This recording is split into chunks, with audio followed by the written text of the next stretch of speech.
Welcome to Forward Progress on the Hammer Betting Network on this Tuesday, October 10th. We've got an action-packed show. We'll be discussing the Monday Night Football game, including breaking down Jordan Love and this Packers offense. We'll also give some film analysis from two specific games, and we'll preview Thursday Night Football. Just a reminder, we do this every Tuesday, 2 o'clock. There's shows every day, Monday to Friday, 2 o'clock. If you haven't already, subscribe, hit the notifications bell, and like this stuff so it boosts us in the algorithm. Of course, none of this would be possible without our sponsor, Pinnacle.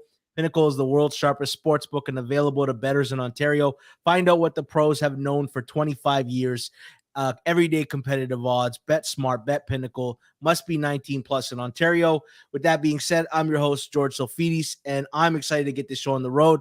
Tuesdays, I'm joined by SharpClarke, NFL originator, betting analyst for 4for4.com. Sharp, thanks for joining me. Yep, always happy to discuss. I managed to get through every game by this interview or whatever this week for the first time, thanks to the 4 teams on bye. So I've watched everything. I'm ready to talk about anything. I like it, right? We get the London game. It's its own game. We can watch it in isolation. There's bye weeks.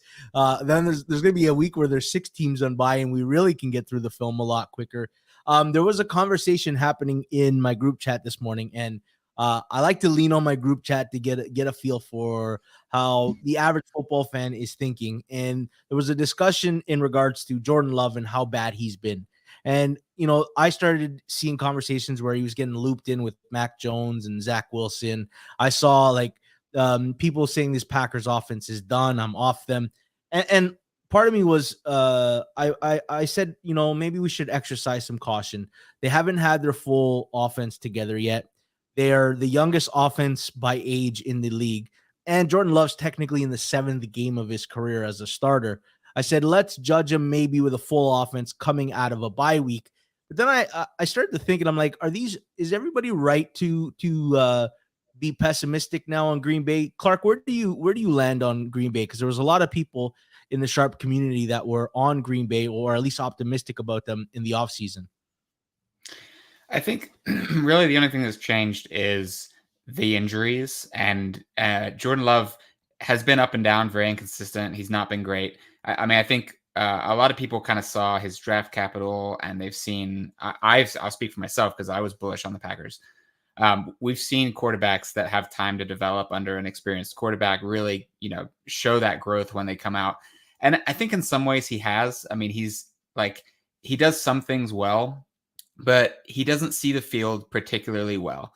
There's been some misses, there's been some missed reads.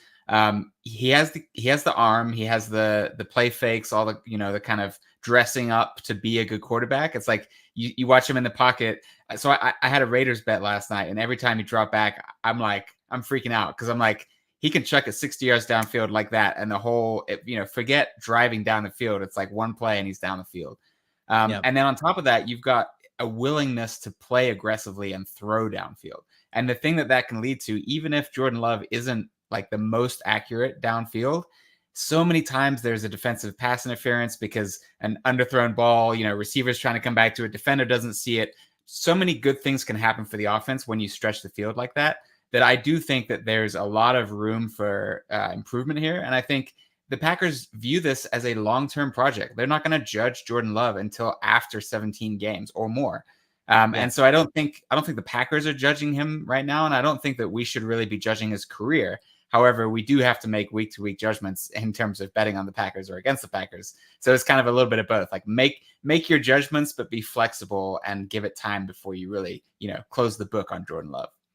Yeah, I agree. And if he can just get a little bit better at some of the deep throwing, because he flashes everything he has, all the tools, right? He flashes a good arm, good wheels, and then he makes the oftentimes 1 or 2 boneheaded moves, or throws will miss by just a couple feet, and it's so close. Like if Christian Watson doesn't get horse collared, maybe this game, maybe we're talking about a 3-2 Packers team, despite all their injuries, right? Like the level of optimism that changes on maybe 2 or 3 plays is crazy. Josh McDaniel is a good play designer, and he seems to be awful at in-game management. Is this a case of a guy who's better suited to be an OC than a head coach? I guess so. He just shouldn't be a head coach. If you want to make him an OC, fine. But I mean, inexcusable. Like the level of incompetence some of these decisions displays, it's unacceptable. For you get paid that much money to do that job, so many people relying on you, and you miss so badly. Like I understand there are questionable calls, like even his field goal down 8. I can understand the justification for that, and I think that there's some wiggle room, like some room for disagreement about whether or not that was the right call. Some of the ones last night, no question. The 52-yard field goal was no question a bad decision. You cannot justify that. Yeah. All right, let's dive into actual good film that we wanted to pick out from this week. I said, Clark, give me your first choice, and you said, I think I want to talk about the Bengals Cardinals.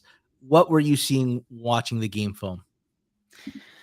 So the number one thing is sometimes when you watch film, the takeaway is different from what everyone is talking about, and you're like, no, I watched it. These people are wrong. And sometimes you watch film and the things people are saying are true, and you just have to be like, yeah, like I agree with this. And Joe Burrow looked much better in this game. Like it is true what they're saying.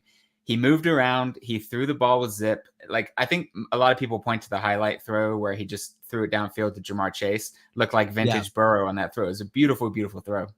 He stepped up in the pocket to make that throw, which is something that he hasn't been doing. But even outside of that, his 15-yard outs were thrown with absolute zip on the ball. And that was something that he has been struggling with all season. And we knew this was going to be a delayed thing for the Bengals offense as Burrow gets healthier and healthier. And I think the thing that I've been waiting to see, I saw it on Sunday. The question is it because the Cardinals defense is so bad, right? Like the level of success, I don't think we can expect 34 points every week. This Bengals offense is worse than it was last year for reasons outside of Joe Burrow's calf.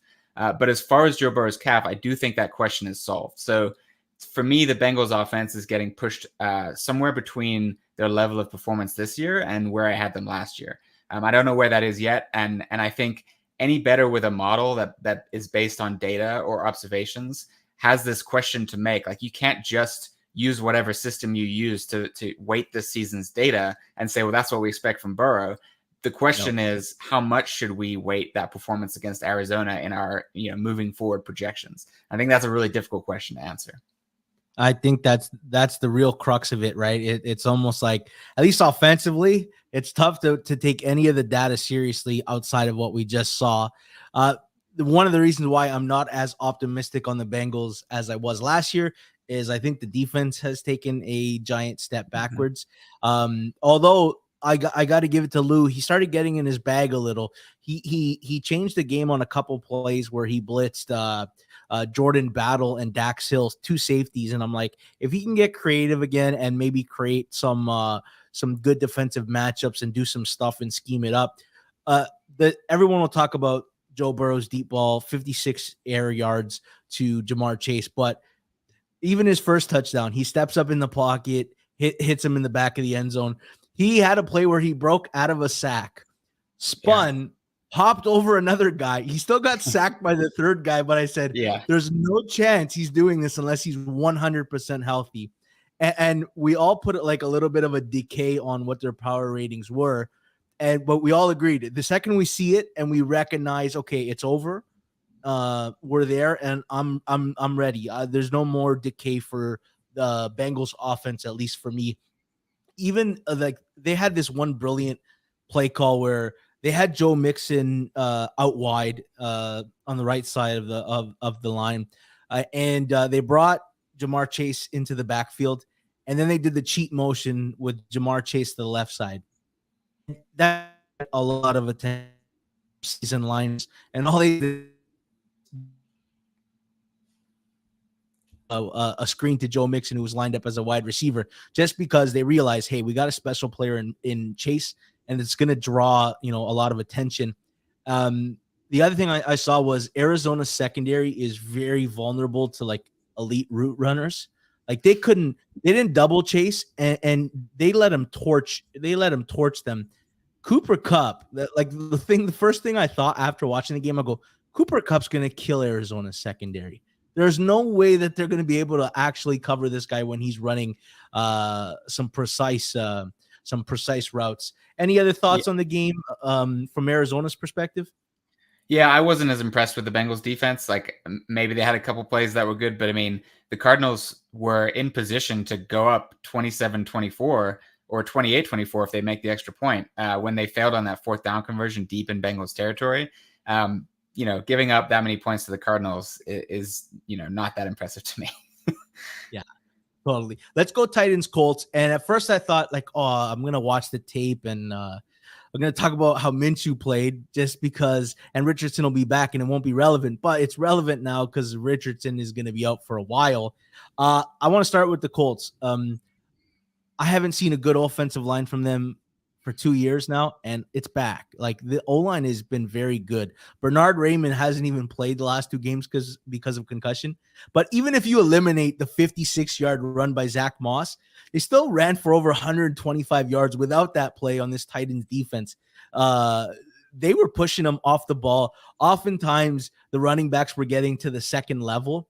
There was an element of the 56-yard touchdown where I believe Richardson is dangerous. It's the read option on 3rd and 1 where you have no idea who you have to defend, and because of it, he blew through the second line and he was off to the races. That being said, I had read everybody was optimistic. Anthony Richardson, he looks much better and polished than everybody says, and I watched the film, Clark, and I actually don't see it. I actually think he's still wildly inaccurate outside of when it's schemed up very well for him and guys are wide open. I see. And I know it's a tough game to say that because he was like 9 for 12, but there was one throw that impressed me. It was one where he hung in the pocket. He hit Josh Downs on a deep corner. And I said, okay, there's what we said in college. He'll flash the big playability, but Clark, did you know he's last in completion percentage over expectation? He's still wildly inaccurate, while Minshew is middle of the pack with the exact same circumstances. The offense actually moves the ball really well when Minshew's in there, and I understand why the market basically sees Richardson go out and they don't even react in a way that says there's a downgrade. The market is treating it as if Minshew's going to run a different offense but still be efficient. I was really impressed by the way Shane Steichen was using Josh Downs. He looks like he could be a special player for them. As for the Titans offense, Derrick Henry doesn't have the same kind of juice that Tyjae Spears has. I think if Henry ever went out, I don't want to say it's an upgrade, but I don't want to say it's a drastic downgrade either. Because when I see Spears touch the ball, he has a little bit of juice that Henry doesn't have. That long-term burst. And DeAndre Hopkins had a fantastic game. There was one play where he was open. He beat a zone. He found the soft hole in the zone.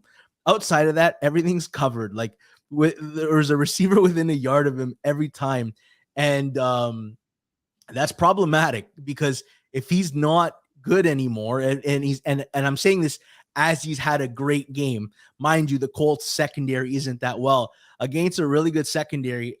I can't see Hopkins having that much success. Outside of that, the game should not have stayed under. I had the under. I feel very fortunate. We had a drop pick in the end zone by the Colts that turned into the Titans 3 points. The Colts got stopped on 4th and 1 at the end of the half. The Titans got stopped in Colts territory, 4th and 1 late in the fourth quarter. I feel very fortunate. That game should have gone over. Yeah, I thought both offenses moved the ball really well. I actually do think that Minshew is a downgrade from Anthony Richardson. I disagree with what I've seen on the film. I've been very impressed with him.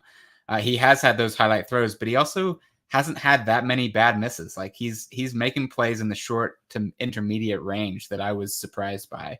But that's not what I think the downgrade is, because Gardner Minshew has also been doing that. The downgrade to me is in how the rushing attack changes when you don't have Anthony Richardson back there. Like you said, on the zone read 3rd and 1, like, yes, Zach Moss took it 55 yards or whatever, but Anthony Richardson, the threat of him running is part of what creates that.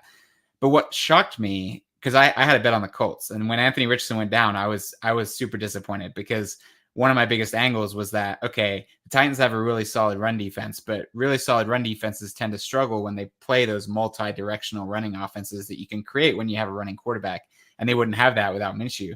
And for the rest of the game, they just ran it up the middle and just bullied the Titans defensive line. It was absolutely wild. Like Zach Moss was just squeezing through the line and then pushing forward for 5, 6, 7 yards consistently. And it was just shocking. Like that was what surprised me about this game, was how good the Colts run game looked with Gardner Minshew. So it might just be that this offensive line and run scheme is just really well designed. And the offensive line is playing really well, especially if they get Raymond back. So it could be not a downgrade overall, but that's my hesitance in saying, well, they're just going to keep trucking along with Gardner Minshew. Like if you remember the Ravens game that Minshew won, it was a lot of really long field goals for the Colts. It wasn't a particularly great offensive performance. Yeah, a lot of fumbles, fortunate. Like the Colts got very lucky to come away with the win in that game. Yeah. And you know, as far as Hopkins goes, like their play action game creates those one-on-one opportunities, and Hopkins can catch anything within his radius. So, you know, he'll have some up and down games for sure. He's not vintage Hopkins, but I don't think that's his last good game of the year. Like, I think he's going to have some more blow up spots. Not in London though, right? Not in London. I think Marlon Humphrey's going to put some raps on him. Okay, let's talk about Anthony Richardson, because, you know, what does he play? 4 games, 2 of them he didn't finish. Missed the game, and now they're talking about this injury as if it's a 4-week injury. But I read comments that say this thing lingers for 3 to 4 months before you have full arm strength again, because it's a grade 3 sprain. He's going to have to learn how to avoid hits, right? Like, I get it, you're big and you're physical, and maybe you can run over guys in college when half the defense you're playing against are future accountants. Nothing against accountants, but in the NFL, you can't just put your shoulder through everybody. He's going to have to change some of his play style, right?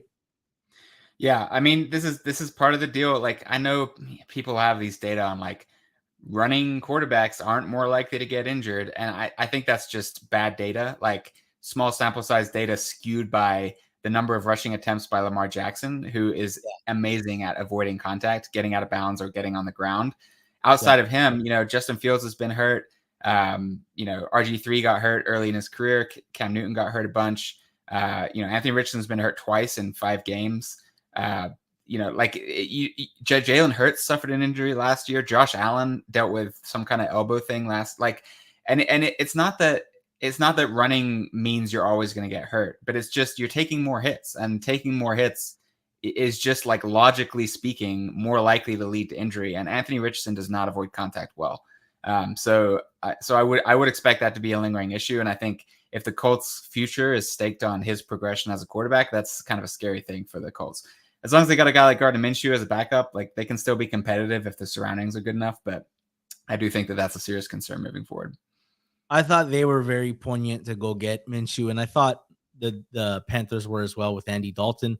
2 smart veteran backups that are not bad in a pinch, or even for a few games if their starter goes down. All right, let's talk about Brock Purdy, because whether we like it or not, he is the favorite or second favorite to win the MVP.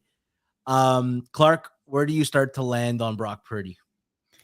All right, so we had this conversation last week about Tua, and I think that there's a difference between Tua and Purdy. The similarities are that, you know, his success, his EPA per play, his success rate, all that kind of stuff is a product of a combination of his play and the surroundings and the scheme around him, right? Like, Brock Purdy does not put up these EPA per play numbers if he's on the Patriots offense, right? I mean, we all know that. If you disagree with that statement, then you're not watching football. But the difference between Tua and Purdy, to me, is that Tua actually brings some special characteristics to the field. Like, Tua has limitations, and he'll never be an elite quarterback, in my opinion, because he lacks some serious things. But his decision-making and how quickly he releases the ball, and his instincts and his precision on throws with so little time to wind up, it is part of what makes that Miami offense run the way that it does, right? You can't just plug any quarterback into that offense and expect it to be as explosive, because Tua's brain processing is so fast and his body moves so quickly that it's a special thing that he brings. Brock Purdy, in my opinion, doesn't bring anything special to the table. Like, he's decisive. He's mostly accurate. Like, he's not exceptionally accurate, but he's mostly accurate. He's throwing to guys that are open, and he's making the right decisions. He sees the field. He moves around in the pocket and outside the pocket fairly well. Like he's not a statue back there the way Jimmy Garoppolo could be sometimes. But nothing that I've seen in his entire career, and I'm a pro Purdy guy. Like everyone knows that I've been pro San Francisco for ever since Purdy took over, and he's been crushing it against the spread. He's been delivering, when it counts. But I do think you could plug in a handful of quarterbacks, a lot of quarterbacks into that offense and have them perform, just as well, provided you give them all the, the coaching and the week to week, like playing with that offense that he's had for this long. So I don't think there's anything really special about Purdy. That said, I'm not like fading the 49ers because I think Purdy's coming back down to earth, because Purdy is in that offense. They do have an elite scheme and elite weapons, and Purdy is operating it really well with confidence and decisiveness. So there's no reason to think that that's going to stop anytime soon. But I do think, if in 5 to 10 years we've seen more of Purdy's career, and it turns out that this was the best he's ever played in his career, like, I can almost guarantee that's the case. Yeah. I want to give you an analogy with Formula One, but then I also want to give you some numbers, because I think, numbers lie and liars use numbers. And depending on what case you want to make, the good, right?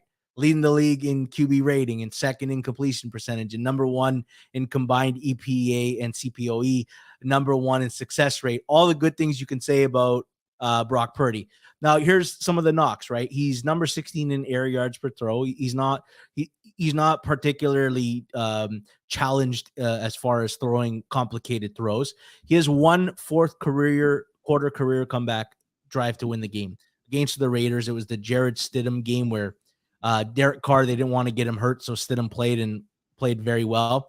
So he hasn't been asked to be like, he's playing with the lead. This is how good the San Francisco team is. His turnover-worthy throw percentage is also average. It's league average. It's not like he's been so accurate in making, very good throws and never puts, like, there's been a little bit of fortunate circumstances around that. That being said, we need to stop measuring people in a vacuum. And like, everybody wants to say, well, what if Purdy was on the Patriots and Mac Jones was on the 49ers? Well, here's the thing. They're not going to make this trade. That's not happening this year. I remember during Formula One's dominance, Lewis Hamilton was the best driver in the world, and Max Verstappen was putting pressure on him. But Lewis Hamilton's teammate, Valtteri Bottas, was often second or third in the league. He wasn't that kind of a driver. We all knew it, but he was in a freaking Mercedes, which was the best car on the track by a mile. And because of it, the results spoke for themselves. So while you might not think Purdy is a top 5 or 10 quarterback in a vacuum, in his circumstance, he's in a position to succeed because Shanahan is a brilliant play caller. Their weapons are tremendous, and Brock Purdy's not being asked to do much. There's not many times you see Purdy have to go to his third read to make a throw. And oftentimes the game script favors him being up, and they can bleed the clock with McCaffrey and Ayuk and Debo, and he can hit these guys. Whereas I've seen it with Tua. People want to say Tua is maximizing a Shanahan offense. Yes, but Tua also has led fourth quarter drives where he's made big throws when he's had to. I haven't seen it yet with Purdy. I've only seen it once. He hasn't been tested yet. Good thing for him is, like, San Francisco is a house. This team is incredible, top to bottom. Probably the best roster in the NFL. Yeah, and the thing about it is, there's a film-specific thing that benefits Purdy too, in that anytime they run that play action to Christian McCaffrey, just watch how many defenders key into McCaffrey. And so when he's released that play action, he looks at the field and he's got single coverage everywhere. And Ayuk is such a good route runner. You got Debo Samuel out there too. George Kittle now getting involved. Like, there are guys flying wide open. And, like, I'm not saying it's easy to run an offense, like, even for, any quarterback, but, like, as far as comparing performances, especially statistically, like, you have to account for that stuff. The thing about it is we won't know the answer to this for several years, and this won't be relevant for several years, because what Purdy is one of the most valuable quarterbacks in the NFL in terms of salary, right? Like, what he's doing on the salary that he's getting paid is really good. And so what's going to get really interesting is in 3 years, and it's time to decide whether they want to pay him 2 years, whatever. That's going to be where the key is, right? Because if they pay him $45 million, that could end up being a mistake, right? You have to get rid of some of those surrounding pieces. The rest of the team falls apart. Now you're paying everything. You got the Daniel Jones situation, right? Yeah. Yeah, I totally agree. I cannot wait to see how this unfolds. Clark, there was oftentimes coach speak doesn't lead to much unless it's, unless they get off script a little bit. I think Frank Reich went a little bit off the reservation this week, and I want to pull up this audio of Frank Reich at the podium. Listen in, and then we'll react. There's different philosophies in ownership. You know what I mean? Some owners kind of stay away and don't engage a whole lot. Other owners do, and his philosophy is he's going to engage. And listen, it's only been a short experience, but it's been a really good experience. It hasn't been fun. It's not fun. Those meetings aren't. I wouldn't characterize them as fun meetings, but those meetings make me better, and I trust they make us better. There's different philosophies. All right, Clark. The speculation was the Panthers moved up, and Frank Reich wanted C.J. Stroud, who fits his mold, right? Big body quarterback. Josh McCown during his QB tape, glowed over C.J. Stroud, and from everywhere you read, the Panthers organization, starting from the top, came in and said, no, we're drafting Bryce Young here. He's the guy with pedigree. He's the guy we want. Do you think Frank Reich was alluding to that, or are we all just reading a little too much into it? I think it sounds like you're reading too much into it, but you never know. I think what that specific comment was about was just like he's having meetings with the owner, and like I think most coaches kind of get to do their job, right? And it sounds like David Tepper or whoever is really like hands on, and Frank Reich sounds like he doesn't really appreciate that, right? I mean, he's saying it's been a good experience, but it doesn't sound like it's been a good experience. What I worry about is like I've never really been that big of a fan of Frank Reich in the first place. And I also don't think that like they traded away their best receiver, and they're expecting Bryce Young to succeed with Adam Thielen, 38-year-old Adam Thielen. I know he's not 38, but Adam Thielen as the wide receiver one. It's an uphill battle, and the offensive line is not playing particularly well. So, and they've lost a bunch of defensive players. So this is sort of a losing team with a coach, and now there's some brewing conflict between coach and owner. Like this is just the type of situation that is very unlikely to turn around midseason. The question is, if enough of this happens, how does that impact perception of the team, and can you find value on the spread eventually when people are just like refusing to bet on a team that's that bad? That's for me. That's the question. I'm not there yet, but there's always a spot where that happens. I think if Miami railroads Carolina, I think we can turn it all up next week. The funny thing is I am conflicted on Frank Reich. I think he has the right ideas of what a sharp offense looks like, and using analytics and being ahead of the curve. I just don't think he's a great play designer. So he might have the same philosophies of a Shanahan or Mike McDaniel without the magic of route combos and cheat motion and everything else that they bring. The thing that reminded me, though, we're going to talk about Brock Purdy and how he's excelling in Shanahan's offense. Shanahan wanted that kind of quarterback, right? He wants Matt Ryan. He wants a guy who can process well, doesn't need the strongest arm, just a guy who can understand here's your box and play within it, and I'll do the rest. When the 49ers traded up, if you remember, the market steamed towards Mac Jones. Everyone thought that Kyle Shanahan wanted Mac Jones. We didn't hear till years later that that's who he wanted, but John Lynch and ownership went with Trey Lance. They bought the tools and they try to conform Shanahan to a Trey Lance. Oftentimes, I believe roster building is collaboration. You need a smart GM and a smart coach, and to have the same vision. And even when you disagree on a player, let the GM maybe perhaps try to convince the head coach in a direction they want to go. Except at quarterback, you got to marry your head coach and your play caller to your quarterback. If that's not their preferred option, and that's not the kind of quarterback they want, don't do it. Don't do it. If Frank Reich wanted CJ Stroud and they oversaw and they went with Bryce Young, I think that could be when Frank Reich and everybody gets fired in 2 years and Bryce Young is not the starting quarterback and wondering why, and CJ Stroud has turned Houston's entire franchise around. The story's going to come out, Clark, that Dave Tepper told him, you got to draft Bryce Young, because that's when we're going to get the story. It's always a couple years later. Let's look at the market and market moves, because we got some weather this week, Clark, and some of the unders have been bet down aggressively. We'll save the Thursday nighter till our Thursday night football break. With the London game, I want to start there. Were you surprised that the market initially came down towards Tennessee, even though now it's bounced back with some Baltimore money? Because I was surprised, given that I think Baltimore's final score against Pittsburgh was misleading. Yeah, I think Baltimore's score was misleading in such an obvious way that the money on Baltimore was inevitable. Like this wasn't some kind of secret that like advanced analytics or like detailed film watching showed you. Like the Ravens dropped 1 million passes, and the Ravens should have won that game by 20 points. Like there was a block punt for a safety. It was an absolute disaster in terms of results.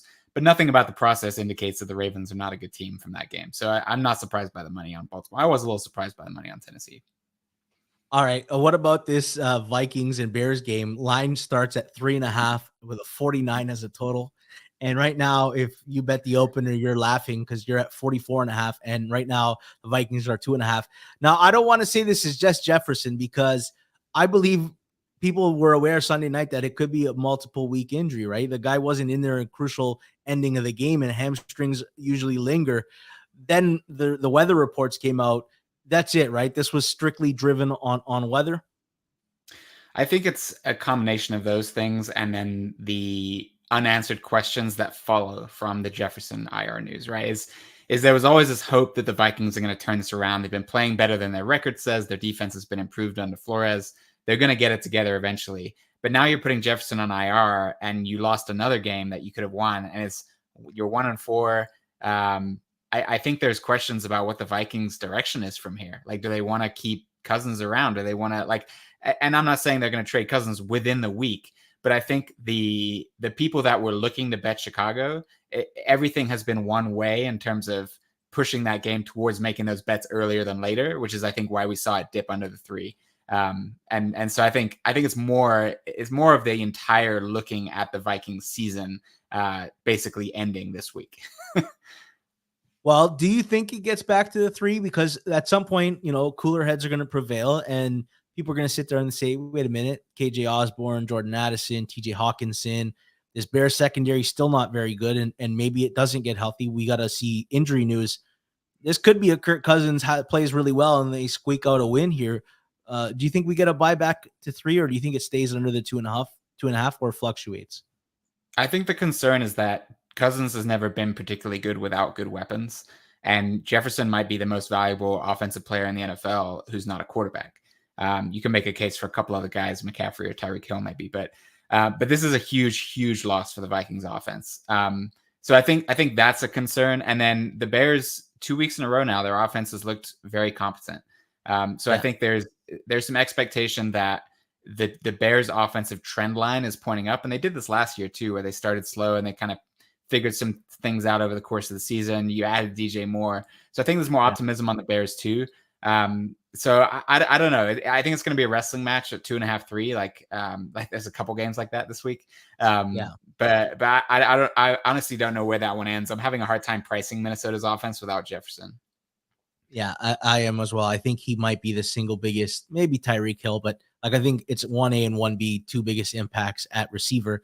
Not for what, just what I want to. I was going to say, like, weather impacts the total significantly. So we saw 49 drop down to 44 with potential weather concerns, as well as a Jefferson injury. But weather also impacts the spread, right? I mean, different teams play differently in different weather conditions, and if Chicago is going to rely more on sort of backyard ball and Justin Fields running around like that in wet conditions, that can lead to some big plays that otherwise aren't there.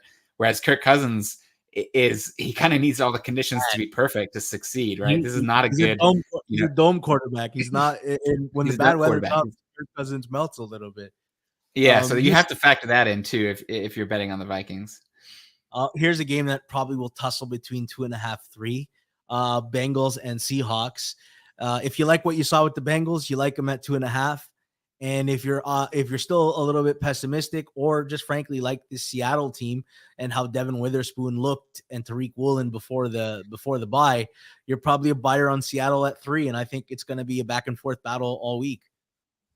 Yeah, I think the one thing we can say for sure is that Seattle secondary is going to do a better job than Arizona secondary did. Yes. Yes. Absolute embarrassing show from the Cardinals secondary. So that could make all the difference, right? Burrow has struggled in every game where they faced a tough defense. So the way Seattle played defense on Monday Night Football really sent a message. So I think if you're betting Seattle, that's what you're relying on.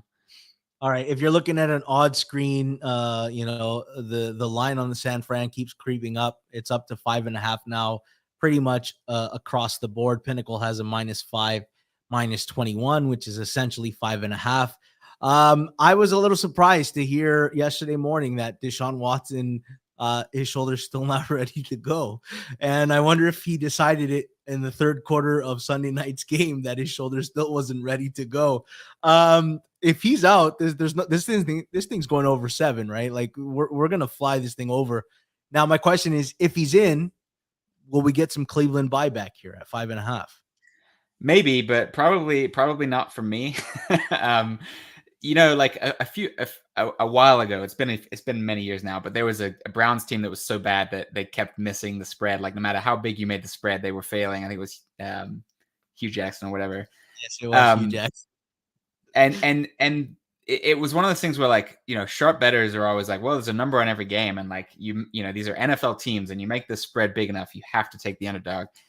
I'm for the first time, I'm wondering, like, are the 49ers a team you just can't bet against? Like, are they just that much of a truck when fully healthy? Like, granted, they might not be fully healthy all year, but right now in their current iteration, the way their defense is playing and the way their offense is playing, it's like there's no weakness on that team.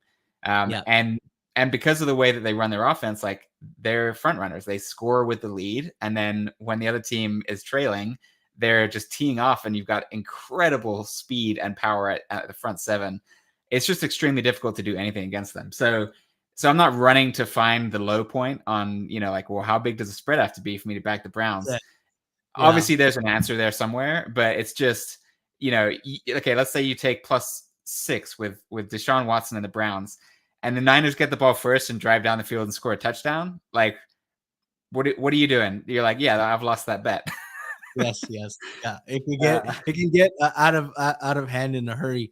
It's funny, like, against no opponent, when you're considering teams on a spectrum, the spread doesn't justify this kind of line, right?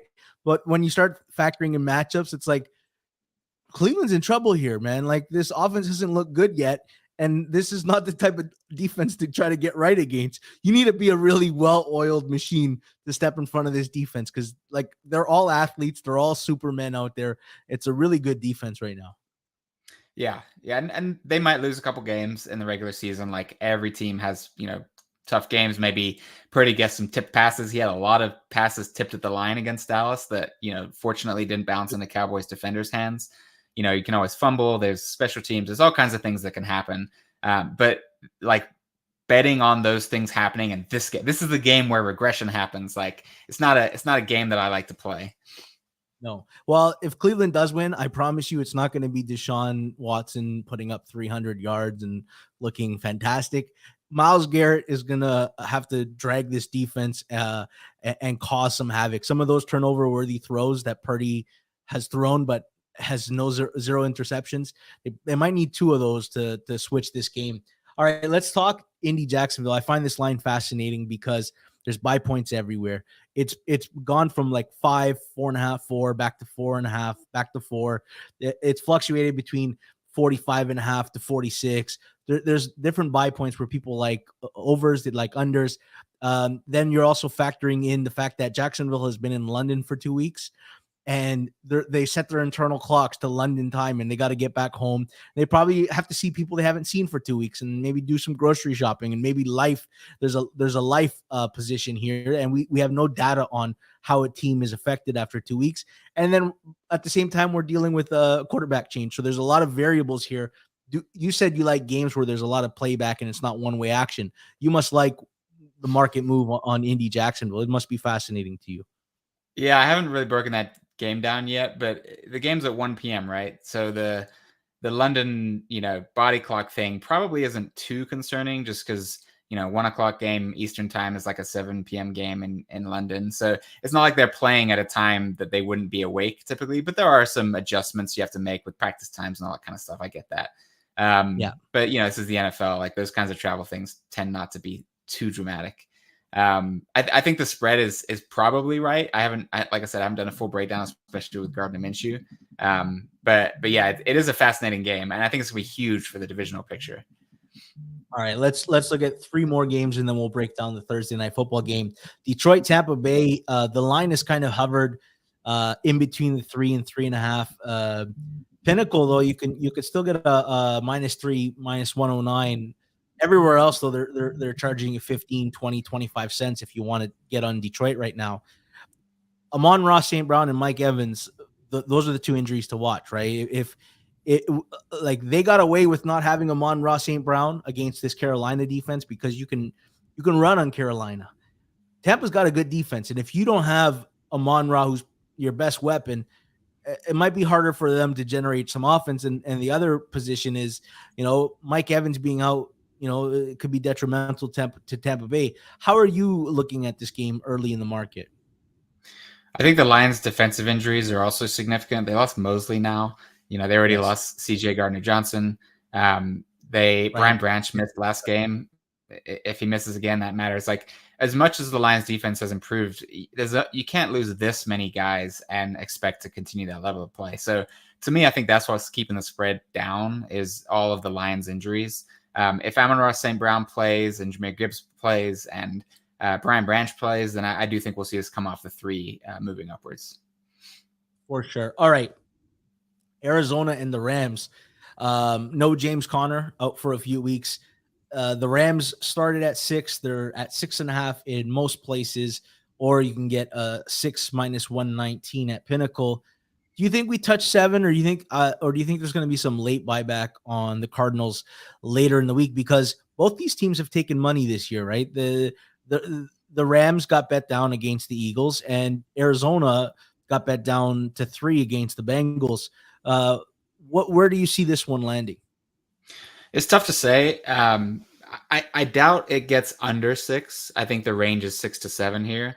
I just think that there's too much optimism around the way Cooper Kupp looked when he returned to the field last week. I mean, he played basically all the passing snaps, and it was like opening drive. They peppered him with I think it was like 4 catches for like 40 yards. 5 catches on 6 targets. It was incredible.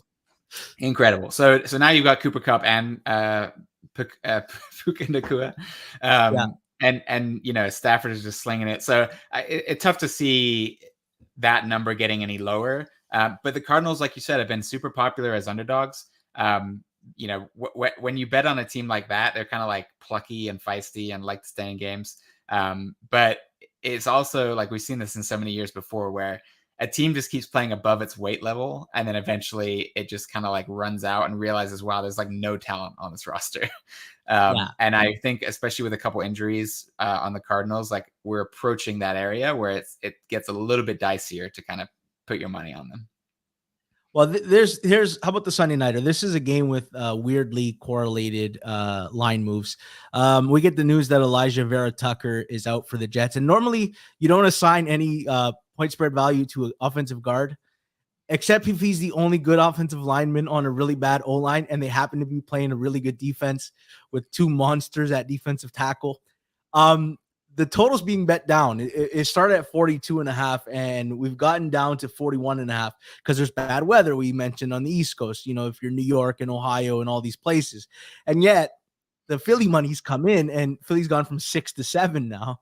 And it's like, oh, the correlation is we just think Philly's like the Jets are not going to move this ball on Philly, right? That's because usually, you see the under come down, the total come down, the dog gets a little bit of love too, but that's not the case in this game.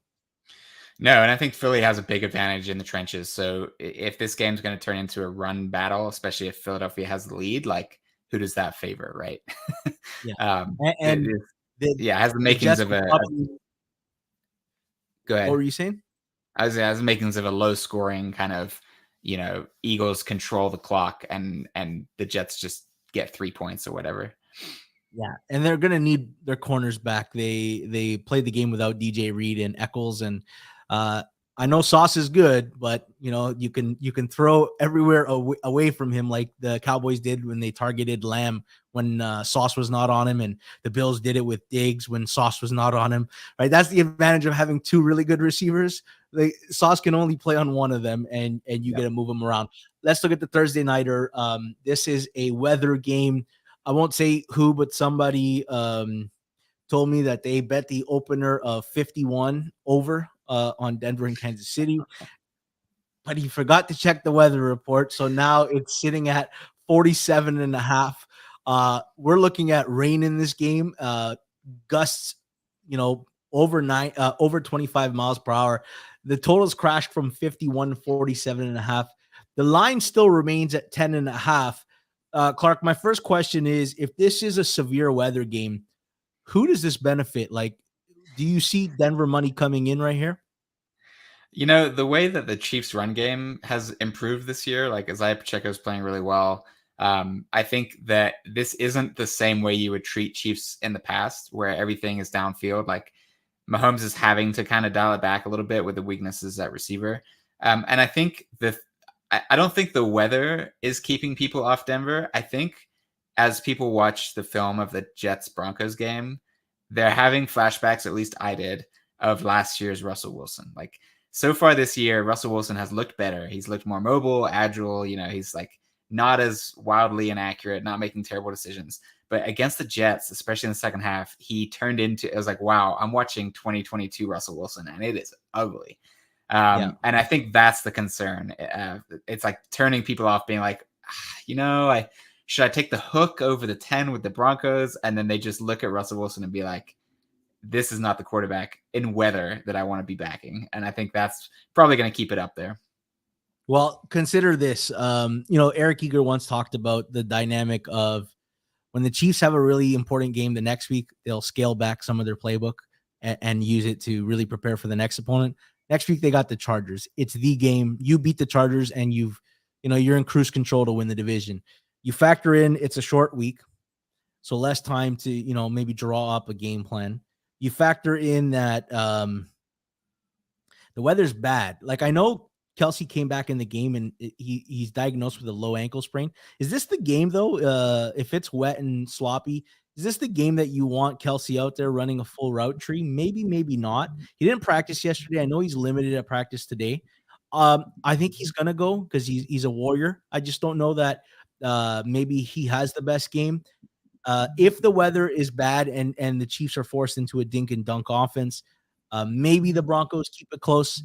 But the fear is that, Jerry Jeudy gets traded on Friday, and you're in with a bad number. I like the under in this game. I liked it at 49.5. I still think at 48, I still think there's some value if you can get the under at 48. That's how I view this game. Were you looking to make a bet on this game? Haven't decided yet. So I just finished watching the film right before we got on, and then I like to go back and do my sort of pre-injury, projections for every game. And that's my next step. So we'll see. In the past, I would have been eager to jump in on the Broncos. But I think this year's Chiefs is a different team. They're playing much better defense, and that can make a big difference in terms of covering a big spread. Whereas in the past, it's been like, oh yeah, well, they're going to blow a lead anyway because their defense sucks. That's just not the case anymore. And the way Russell Wilson's playing, projecting him into weather, playing with a deficit, it's just not a good backdoor situation. There's also there's this dynamic on Thursdays where big spread favorites often do well because they say it's less of X's and O's and prep, and it's just pure talent. Who's got the way better team, and the Chiefs are far more talented. It'll be an interesting game. I'm praying for some high wins and field goal, no field goals, and all the good stuff. I want a nice, low-scoring, trashy game. My favorite kind of game. Clark, thanks so much for joining me and breaking down some film and discussing Brock Purdy and all the good stuff today. Yep. Thanks, George. As a reminder, Forward Progress will be back again tomorrow at 2:00 with Rob Pizzola, Eric Eager, Suma, and Hitman giving you their best bets and breaking down games from a betting perspective. Drop us a like before you bounce. Please do that. That's it for me. Thanks to SharpClarke. Thanks to producer Jason. And thanks to you, the audience. Until next time.